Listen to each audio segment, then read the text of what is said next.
Good afternoon to all. Today is we are conducting the third webinar through NPCTM, Neopangeal Center for Traditional Medicine, a not-for-profit organization for creating awareness regarding Ayush systems and other traditional systems of medicine across the world, and for promoting research activities in traditional medicine.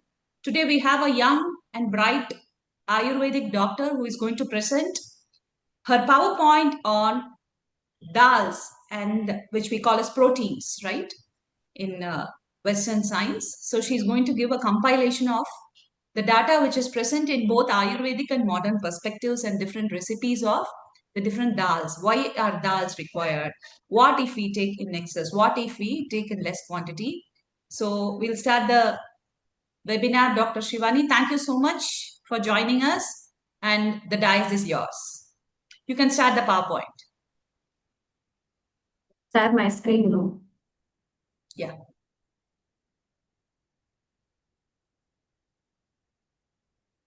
Can you see this screen?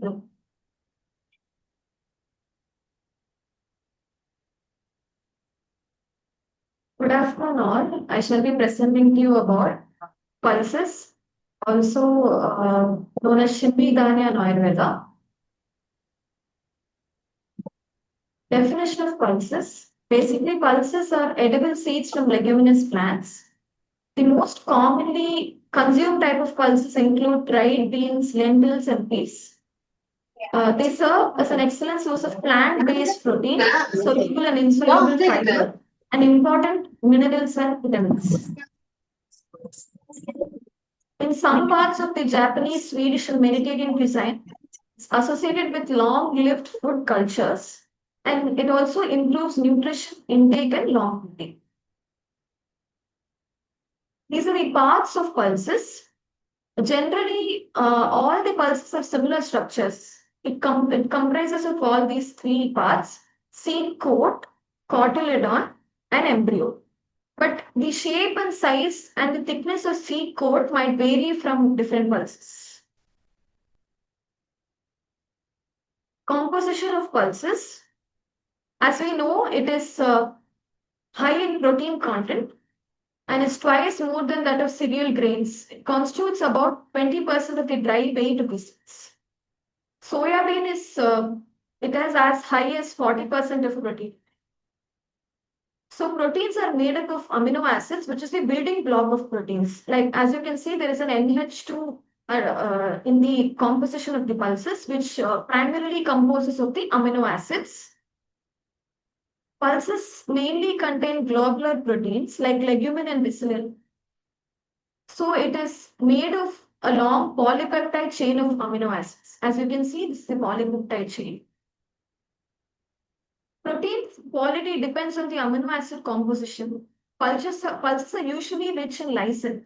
Lysine is one of the amino acids. It has a lot of collagen in it. So that's why the pulses are, it depends, the quality of the pulses depends on it.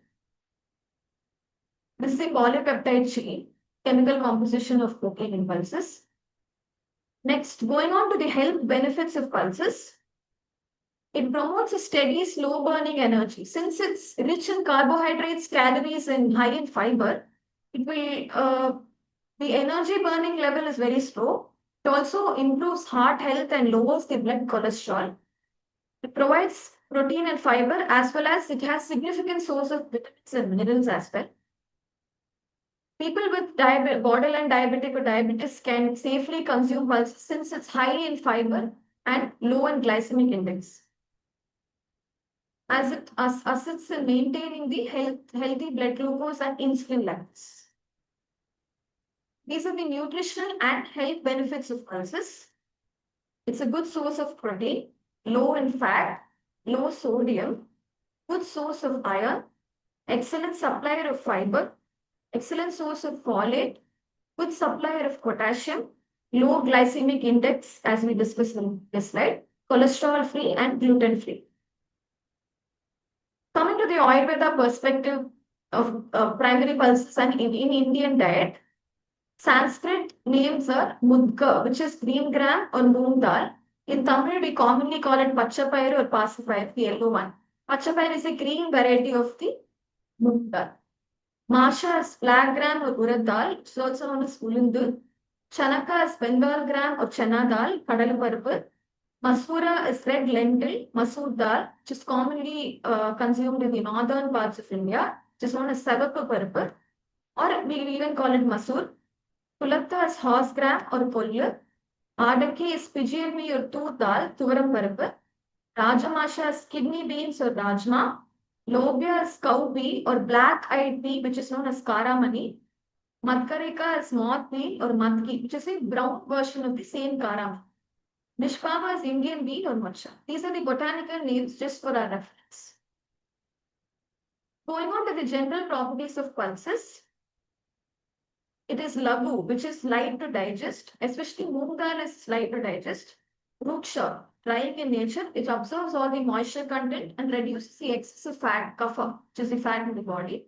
Kashaya, tikka rasa, astringent, bitter taste, and it reduces the toxins through that since it has a astringent bitter taste. Medohara reduces fat, it helps in obesity and sluggish metabolism. Utkala is diuretic in nature, promotes healthy urination. Palya, it is strengthening, and that's why it's a good source of protein. Shotahara is anti-inflammatory, especially horse gram and chana dal, it has an anti-inflammatory property. Coming to the Shimbi Danya, this is the reference from Ashtanga Hridaya. The common Shindi Danyas are Mukka, which is Panchapaira as we discussed, Adaki, Masura. So all of these basically causes Vibandha, as it's mentioned. Vibandha Krit, it increases the constipation. So we have to accordingly prepare the pulses, which will be discussed in the coming slides. There's also Kashaya Madhura Rasa, sweet in taste, sweet and astringent in taste. It has an aftertaste of Katu Upaka and is cool in nature. Can also be used as paste for different ailments, diseases pertaining to the Kapha, Meda, Ratta, and Pitta.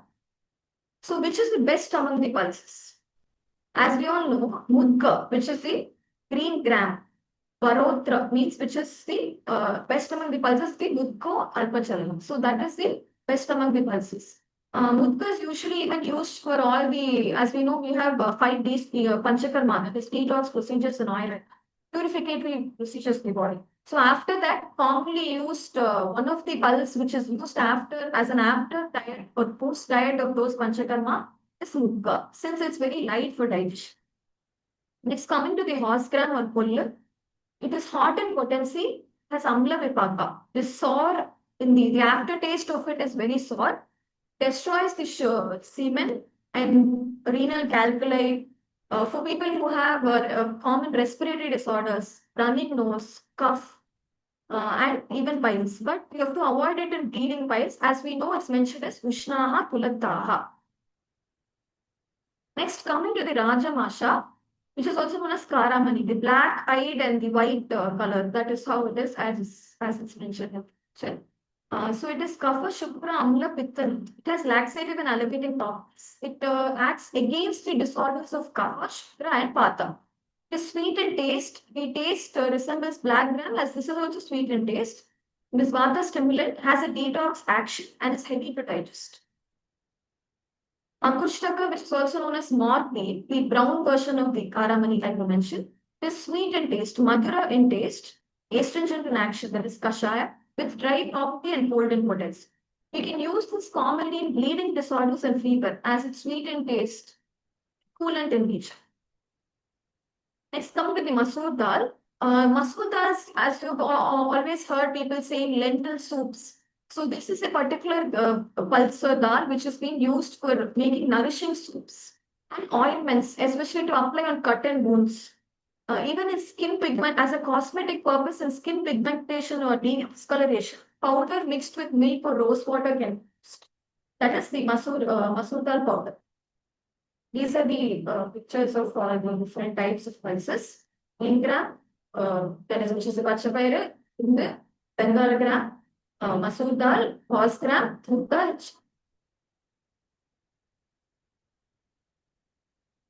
Properties of specific pulses. These are the properties. Green gram, as we know, it's excellent among the Shidnidanya, easy to digest, cooling effect and is good for the overall. Urad dal builds strength. Bengal gram or chana dal is high in protein and fiber, good for digestion. Red lentil or masoor dal is light and easy to digest. So these are the basic properties of specific pulses as we also discussed. So how do we incorporate pulses in our daily diet? So most of us might have heard that pulses might cause bloating, it causes gas.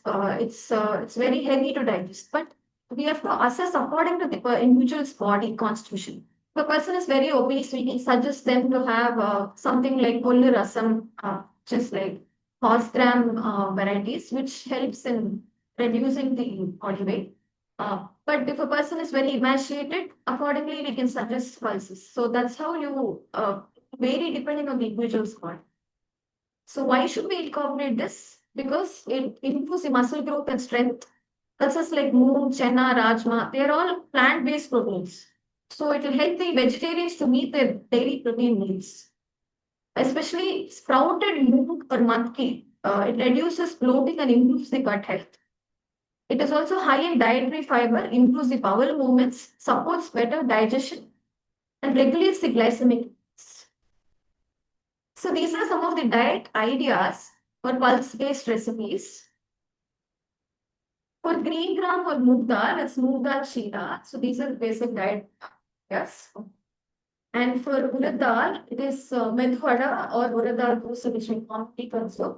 So actually in this urad dal vada, usually use the white type of urad dal. If we use the black type of urad dal, the fiber content is more in it. So you won't feel that heaviness. Sparpus, which is very commonly used in Tamil Nadu cuisine, which includes beans and dal, food dal especially. Adai, which is a common different variety, it has three types of dals, especially a spoon of urad dal in that, and chana dal and tur dal is being included in that. So it has a lot of food. Salad in Karamani salad, which is Lomi salad, Rajma masala, which is commonly used for as a side dish for roti or kupa. Matki usal is like a preparation of the brown Karamani with spices, like Sungal variety. Dhokla, which is common in Gujarat cuisine. Then we used basin flour, kadala paruppu, that basin flour of that particular pulse is being used. So why should pulses be soaked and cooked? The reason pulses should be soaked and cooked are generally it is dry and it increases the vata dosha, which causes bloating. Soaking makes them lighter and easy to digest. It also supports immunity, removes the excessive ama or that is unwanted wastes in our body, and also prevents the sluggish metabolism. As pulses in general, they have the dry property, which causes dryness to the intestine. So if you soak it, it will make it very moist, sweet, and gentle, which also balances the vata and pitta. So this is a nutritional overview of the pulses.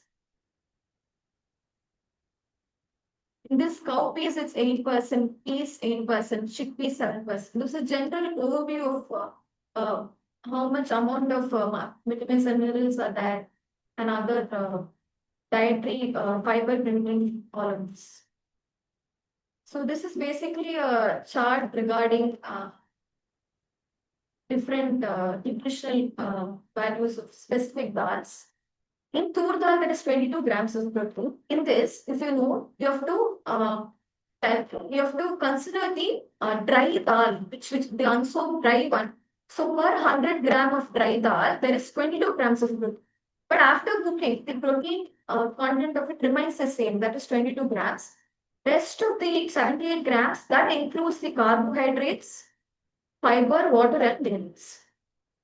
So in tur dal, it's 22 grams. It also has multiple amino acids, vitamins, which is B1 and B9, folate. So tur dal and moong dal, all of the mentioned dals, they're good in folate, iron, potassium, manganese, all of this, and especially for pregnant women, it's good to consume all these specified dals. So cultivation of pulses. So as we know, India is the largest producer, consumer, and importer of pulses. And these are the common crops which have been cultivated: chipper, tur dal, lentil, urad dal, matur dal. So leading states are Madhya Pradesh, Maharashtra, Rajasthan, Uttar Pradesh, Karnataka. So in import of pulses, these are the key imports: masoor dal, chickpea, tur dal. Nowadays, pulses, the cultivation of pulses has dropped off, but has been improving since only a few years.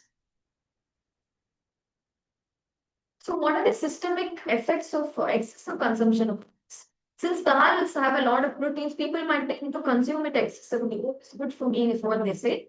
But if you consume it excessively, the reason why this happens, that is the systemic effects of excessive consumption of dals, is it's due to the presence of anti-nutrients, which is phytates, tannins, and lectins, which may interfere with the digestion and nutrient absorption. So, absorption of the gut absorption and assimilation, and that's how the digestion occurs, right? So, the nutrient absorption gets hampered if you have choke guts, which can cause abdominal bloating, flatulence, especially if you don't soak it or cook it raw. So high protein intake from dals can also place an extra load on the kidneys. Like we know, proteins are broken down into amino acids, like we learned in the first slide.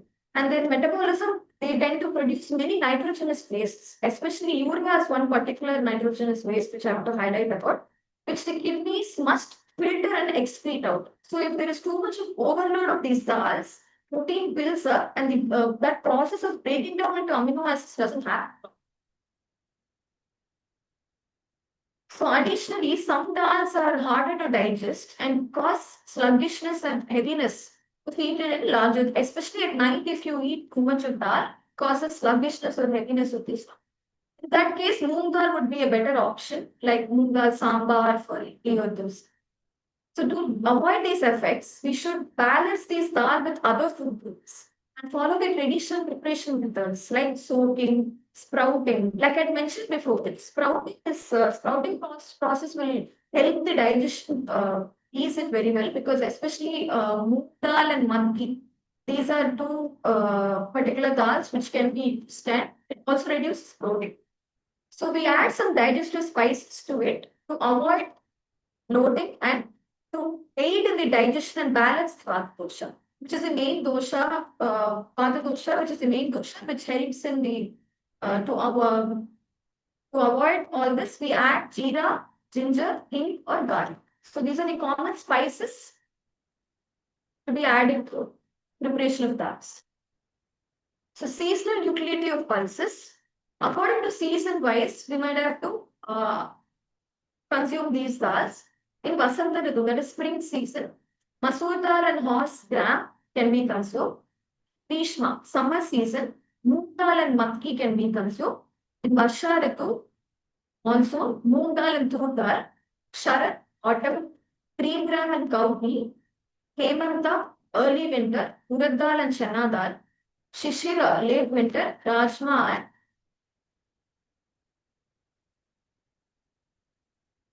so, conclusion of the pulses. Pulses support physiological functions and help prevent various pathological conditions. It helps in bodybuilding, stimulation of the immune system, regulates the lipid and hormone metabolism, and detoxification of the enzymes. They are beneficial in various diseases like diabetes mellitus, hypertension, cancerous condition, obesity. Vegetarians' pulses are a major source of protein. Well, they're not complete proteins like meat. They can provide comparable nutrition value. If you pair it with the complementary foods which we consume on a daily basis, it will help and also acts as a major source of protein.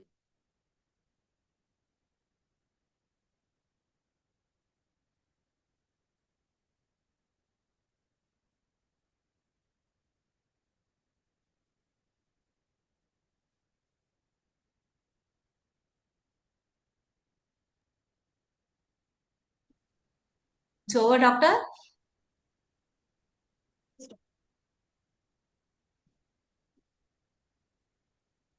Doctor, are your slides over? Yes, yes. Any this Yes, any discussions? There's a chat. yes. Are sprouting dals mentioned in Ayurveda are made traditionally, or is it fairly a modern idea? You want to reply to that, Shivani doctor? Yes.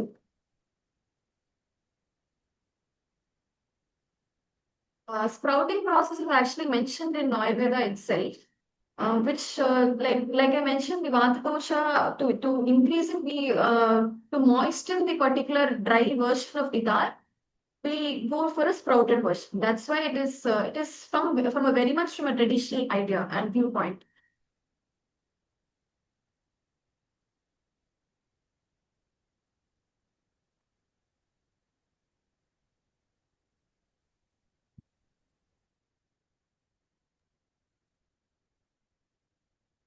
Yeah, the sprouting process, the dals are themselves called as virudaka. Virudaka, in Ayurveda, there are Stavara, Jangama, like that. We classify the animate and inanimate things. And those things which creep are called Virud. Okay. And Virudaka itself is, Viruddha is the thing which is opposite. So that which doesn't grow on the ground, or which is not flat in the bhumi and which grows, is called Virudaka. So it is the Shimbidanyam are by nature the process of removing the dal from the husk involves sprouting. So what dal we get is already sprouted, and then only we get it from the farmers. When you look at the processing, the farmers, they, I believe, they collect the dals, then they let it sprout for one day. Only when they sprout that, the covering is removed, and then we get the dals. We get the broken dals. We don't get the complete dal with the two of its cotyledons. Okay, so by nature itself, they are the split dal, the moong dal, the tuar dal, the chana dal, you get it as broken. That which is not broken is the total chana, full chana. So this is the, by processing itself, dals which we consume, the split dals are all already, they have been split because they have been led to sprout. So sprout, in Ayurveda, it is told us it is Vata Vardakam. Do we have time? Yes, we have plenty of time. So it is called as Vata Vardakam. So Vata means, if you are a yoga person or an Ayurveda person, you know that there are 5 or 10 types of Vata: Prana, Udana, Vyana, Samana, Apana. So in general, Vata Vardakam itself is considered as in the negative sense. Something which increases Vata is considered negative. If, for example, flatters or fart, when you, or belchings, when it causes more discomfort, then it is considered in a negative aspect. But that's not the case. Release of vayu during your digestion is itself a prakrita, it's a natural process. And this vayu increase, if it is there, if it is going beyond the limit, then it is going to create problems. So vata vardakam doesn't mean that you're going to uh, get some negative connotation or negative gunas from it, but you have to keep it in control. Because sprouted, we have come across many people who take lots of sprouts. If it is not going, if you have a very good intestine, very good digestive capacity, then the sprouting is not going to harm you. But nowadays we find that you have these sprouts in plenty, right? So that being the case, when you are young, it doesn't affect. When you are old, you don't know that it affects. So what happens? They go into joint pains also. So that which is considered to increase your protein and increase your energy levels, that itself is going to cause joint pains because the vata gets accumulated in the joint. So to be taken carefully, that's why, as Dr. Shivani had described, it has to be taken with spices and oil. And moong dal is safe. Even moong dal, when patients are sick, in the few days, it causes even gassy sensation. So there's another message. For chana dal, it was mentioned good for digestion. What does that mean? Asking so that it can be used appropriately for vata vikriti. Shivani? So, like I mentioned, we have to like make a comparison of different dals. In that, good for digestion, in the sense, along with the proper preparation and soaking, it aids the digestion. In fact, it increases the quantity of the feces. While it aids the digestion, the quantity of the mala increases then. So it is appropriate if prepared and consumed in the right way, as we mentioned. Soundarya, there are two technical terms which we use in Ayurveda for the karma of the Ayurvedic herbs. It's called Deepanam and Pachanam. Okay. Deepanam are foods which increase your digestive capacity, like dry spices. Many of a hingu, that is peringayam or pepper. These things increase your digestive capacity. There is another group of foods called as which carry the karma called pachanam. Pachanam are those things which are easily digestible and they promote digestion. Okay. So Deepanam is different from Pachanam. So here probably the Sanskrit term could have been Pachanam, and that's why she has given that it is good for digestion in the sense it is in a scale. It is, you have to understand it in this form of a scale when compared with other dals, higher dals. So moong is the smallest dal, which is the easiest for digestion. Then followed by next you will have the larger version. So in between is the chana dal. Of course, we all know that chana is going to increase your gas production in the tummy as you have your bhaji bonda and all. We know that. So you have to take it with care. So in that context, doctor would have told good, easy for digestion. Any more chats? We have 10 more minutes. Dr. Shivani was fast. Okay. We had a very short meet. Thank you, Dr. Shivani. This I would be uploading in There's our one channel. question. Yeah.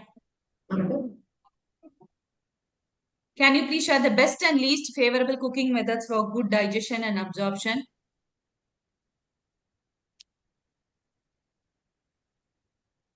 And what is the effect of different cooking method? Boiling, steaming, frying, and dry roasting are the common pulses, or at least on moong dal.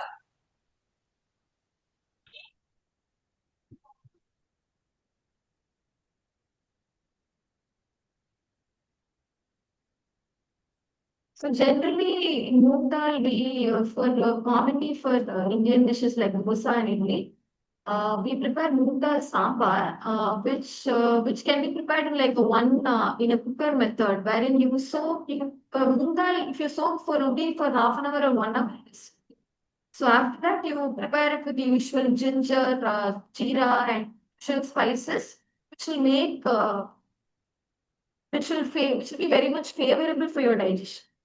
So the cooking method of it is just soak it for like half an hour to 1 hour, put it in the cooker, include all the spices with tomato, and that will be like an easier method, but also good for digestion. Moong dal sambar or moong dal chila if you want like dosa, pesared, which we call like chila also this thing that can be used. So in this question, I would like to, can I give my opinion? So can you share the best and the least favorable cooking? See, it's a very interesting question. It's not just for dal and grains. For every dal and grain, it's going to be different. It's going to be, we have to take time to analyze. Very good expert cooks like our mothers and our grandmothers who were all the time in the kitchen, they had more understanding of these dals. Okay. And Rajiv Dikshit, who is no more, who was the pioneer in encouraging traditional Indian cookings, was the one who started, who was encouraged against cooking in cookers and was advocating open cooking. He advocated that dals or rice you have to only cook in the open pan method. There you have to soak the dals and the rice for some time. For even chana now you soak for 6 to 8 hours and then only cook it even in cooker. So when you soak, it is going to soften and it's going to cook very quickly in your when you boil it with hot water. So the ideal way is to cook it with hot water. Open cooking is the best way to cook, as Rajiv Dikshit and others advocated. Even in Orissa, right, we have the Puri Jagannath temple. They still do the open cooking. Most of the big functions, they don't go for pressure cookers. So the best method would be open cooking.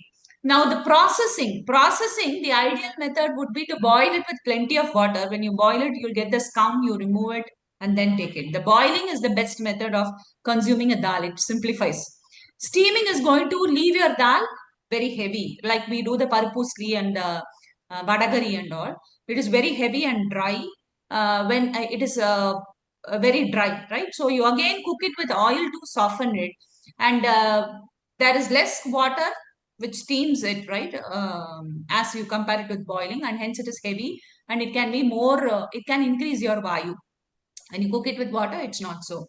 Frying in oil again, you're processing there, oil comes there. The samskaro hi gunantara danam. There's a Sanskrit shloka which tells samskaram. These are different processing, gives different aspects. So frying in oil is again going to make it heavier.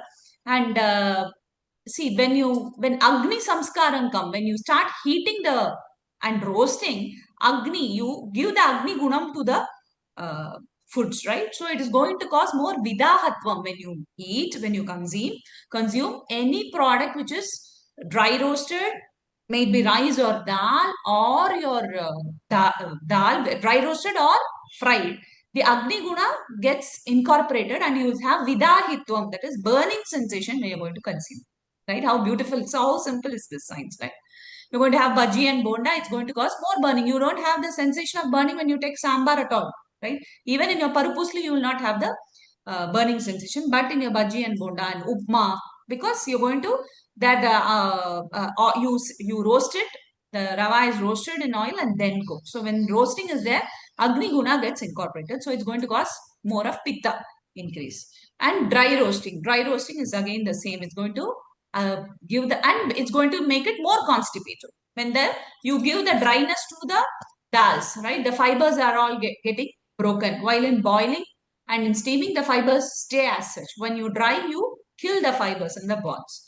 But they're all nutritious. They have their nutrition, and it's for a person with Pakshagatam or Vatarogam or Amavadam, dry roasting may not help them. When you have more of Vayu, it is parpu podi we make, right? It's not an ideal way. Moong dal as a soup would be more nutritious. That's why we don't give parpu podi rice to young children, 1 or 2 years and all. Only when they grow. But nothing is, but you can have them all once in a while. But this is the nature. That was a very interesting question. Yeah, yeah. The questions make it more interesting. Yeah. Thank you so much. Thank you so much, Dr. Shivani. We are looking forward to more enlightening PowerPoints from you. Thank you so much for joining. Thank you all for joining the webinar. Have a very nice day.